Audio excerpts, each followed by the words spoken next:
The Anderson family's annual business meeting always felt more like a public execution. This year, I sat at the far end of the mahogany conference table in their prestigious downtown office, watching them sharpen their knives. Uncle Richard, CEO of Anderson Industries, stood at the head of the table in his bespoke suit, radiating the same smug authority he'd wielded my entire life. "Another record year," he announced, though I knew the real numbers told a different story. My cousin Michael, chief financial officer despite his only qualification being his last name, smirked in my direction. "Some of us understand business," he stage whispered, "while others waste time with their innovative ideas." I straightened my simple black blazer, bought off the rack, a fact my aunt never failed to mention. Next to my relatives in their designer clothes and flashy jewelry, I looked like an outsider. Exactly how they wanted me to feel. The merger agreement sat in my briefcase like a loaded gun. They had no idea I was about to pull the trigger. "Now," Uncle Richard continued, "let's address the elephant in the room.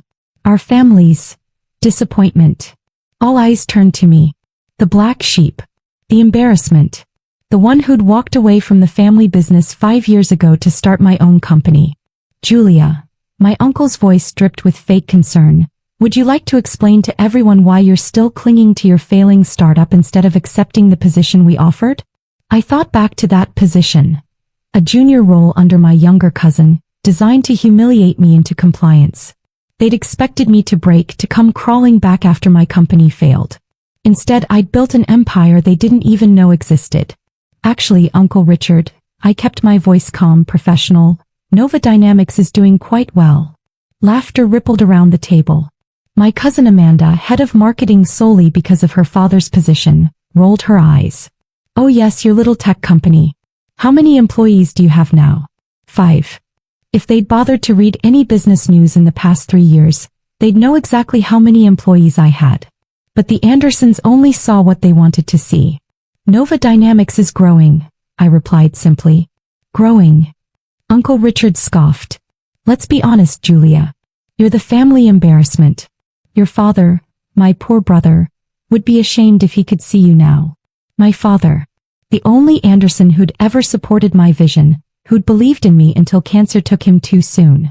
They'd used his death as an opportunity to try to force me back into the fold, claiming he would have wanted me to join the family. They didn't know he'd left me his shares in Anderson Industries. Shares I'd used as a foundation to build something bigger than they could imagine. "Speaking of business," Uncle Richard's voice cut through my thoughts, "we should discuss the Wellington merger." Ah yes. The merger they thought would save them. Anderson Industries was bleeding money, losing market share to more innovative competitors. The Wellington deal was their last hope. "The papers will be signed next week," Michael announced proudly. "Wellington Technologies will bring us into the modern age." I checked my watch. Right on schedule. "About that merger," I said, opening my briefcase. "There's something you should know." Uncle Richard waved his hand dismissively. "Julia, please. This is far beyond your understanding." "Is it?" I placed a folder on the table. "Because I think you might want to see these documents." "What is this?" Michael reached for the folder, but I held up my hand. "First, let me tell you a story." I stood up slowly, commanding attention for the first time in that room. 5 years ago, I came to you with a proposal to modernize Anderson Industries. To embrace digital transformation before it was too late. You laughed me out of this room. "That ridiculous plan would have bankrupted us," Uncle Richard snapped. "No," I corrected him. "Your refusal to change is what's bankrupting you now. Your quarterly reports show a 60% drop in revenue. Your market share has fallen to less than 10%. The only thing keeping you afloat is the Wellington merger." The room temperature seemed to drop. Board members shifted uncomfortably in their seats. "And how would you know our quarterly numbers?" Michael demanded. "As I've been watching. Building. Preparing." I opened the folder. Nova Dynamics isn't just a tech company. It's a conglomerate that owns 30% of your competitors. And as of last week, we own controlling interest in Wellington Technologies. The silence that followed was deafening. That's impossible," Uncle Richard stammered. "Is it?" I smiled. "Check the merger agreement Wellington sent over. Look at the parent company's name. Michael frantically flipped through his papers, his face going pale. Nova Holdings. My holding company, I confirmed. The same one that's been buying Anderson Industries stock through shell corporations for the past 3 years. Amanda's designer purse slipped from her lap. But that would mean that your savior, your last hope for survival, is actually the cousin you've spent years mocking? I spread more documents across the table. The merger is still happening, but not the way you planned. Uncle Richard's hands trembled as he read the papers. These terms are non-negotiable, I finished. Nova Dynamics will acquire Anderson Industries at 20 cents on the dollar. All current management will be replaced. The company will be restructured according to the same modernization plan you rejected 5 years ago. You can't do this, Michael protested, but his voice lacked conviction. I already have. I pressed a button on my phone. Sarah, send in the Wellington team. The conference room doors opened and 5 executives in sharp suits entered. The same team Anderson Industries had been negotiating with for months. I believe you know my colleagues, I said smoothly, though they've been reporting to me, not to Wellington's board. Uncle Richard slumped in his chair, 30 years of arrogance finally failing him. Your father would be proud, I cut him off. He always said the future belongs to those brave enough to embrace it. You chose to cling to the past. Now you'll pay the price. The merger papers sat on the table like a judge's verdict. 5 years of dismissal, mockery, and condescension had led to this moment. And I was just getting started. This is blackmail, Uncle Richard finally managed, his face flushed with anger and humiliation. No, I corrected him calmly. This is business. The kind of business you taught me. Take no prisoners, show no mercy. I just execute it better than you do. The Wellington executives were already distributing transition documents. My cousin Michael flipped through them frantically, his CFO credentials suddenly worthless. 30% workforce reduction, he read aloud, voice cracking. Complete digital transformation. Restructuring of all departments. Everything I proposed 5 years ago, I confirmed. The changes you said would destroy the company? They're happening anyway. Just at a much higher cost to you. Amanda stood up abruptly. I quit. I won't work for you. Sit down, I said firmly. You don't have the luxury of quitting. Your trust fund, your lifestyle, your future, it all depends on Anderson Industries stock. Stock that's worth pennies without this merger. She sank back into her chair, mascara starting to run. The board will never approve this, Uncle Richard declared, but the tremor in his voice betrayed his uncertainty. The board already has. I nodded to Sarah, who opened the doors again. Bernard Wheeler, head of the board of directors, walked in with 3 other board members. The vote was unanimous, Richard. We're accepting Nova's offer. Uncle Richard's face went from red to white. You knew about this? We've known for months, Bernard confirmed.